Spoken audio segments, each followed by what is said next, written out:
don't know. I'm quite sure that India, like so many other countries, primarily is imitating the West. And I must say that I may refer to my own name, which is that of a shoemaker. The boots that we have in the West don't fit the Indian feet.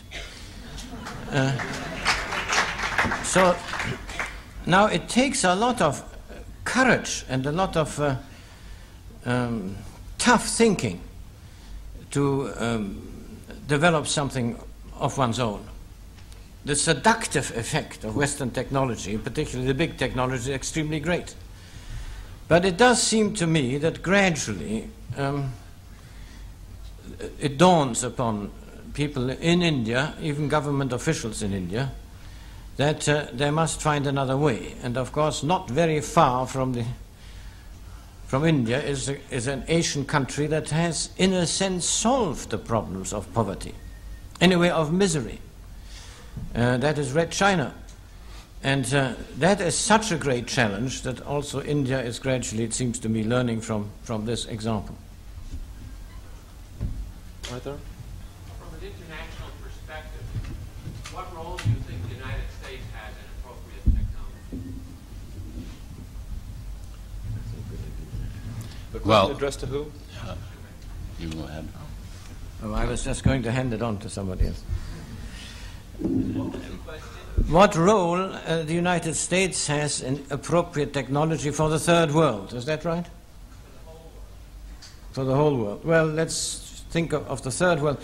Well, the resources of the United States, both wealth and intellectual resources, are, of course, very, very great. The greatest concentration of resources anywhere in the world.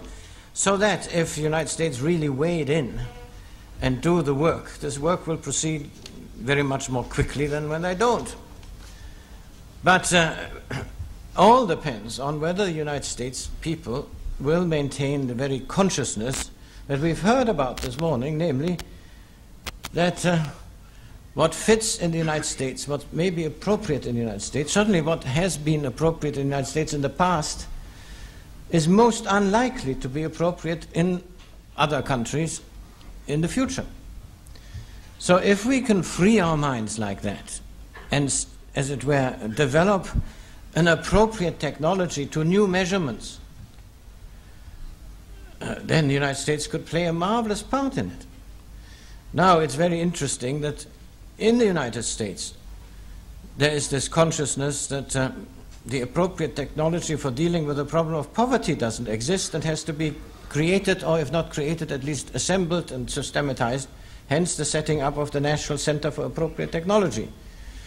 And if that center and other organizations, I don't think the center alone is enough, would really bring this in evidence, then of course the rest of the world could benefit immensely from that.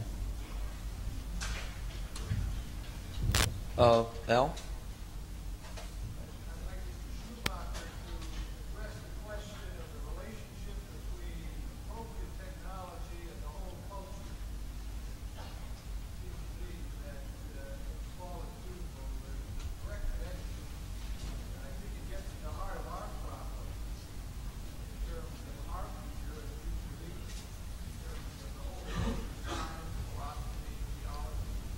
The question that Al Pitcher asked is how appropriate technology has an effect or is related to the rest of the culture.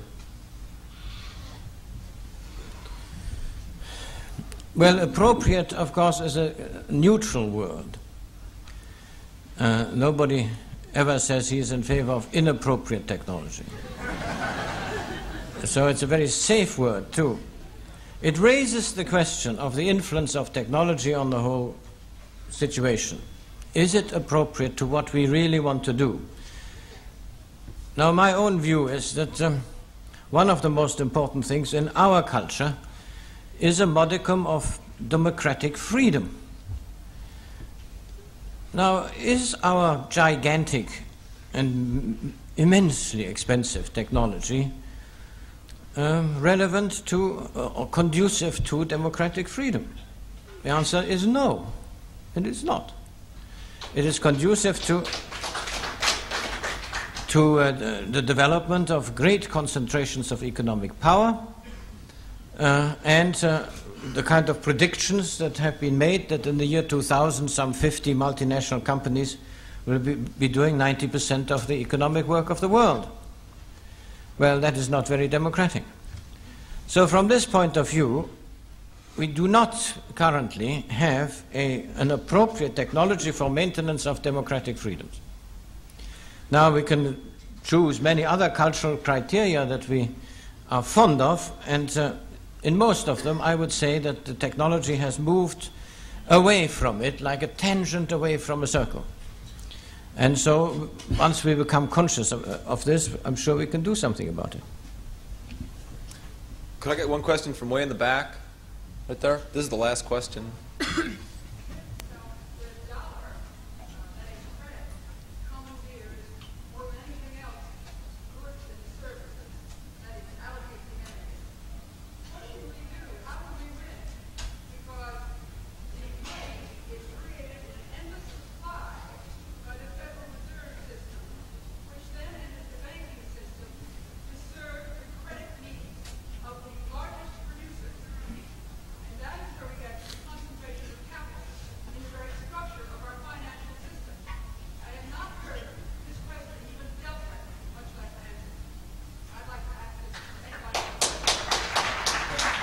You better repeat the question. You better repeat. I think that the question is, excuse me.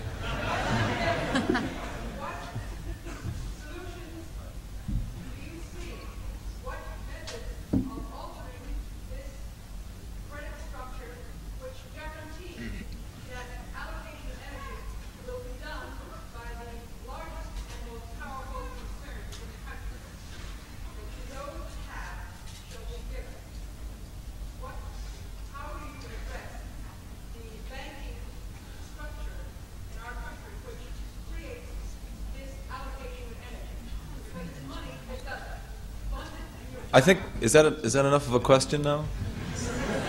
Did any of you understand that question? Okay, good. Chuck? You're the economist. I'm not an economist. We'll play back the tape of the question later if you're interested. Well, the question relates to the money and credit system. Isn't the money and credit system so geared that only the big and powerful can get the money and the credit, and therefore they will get the energy, etc., etc.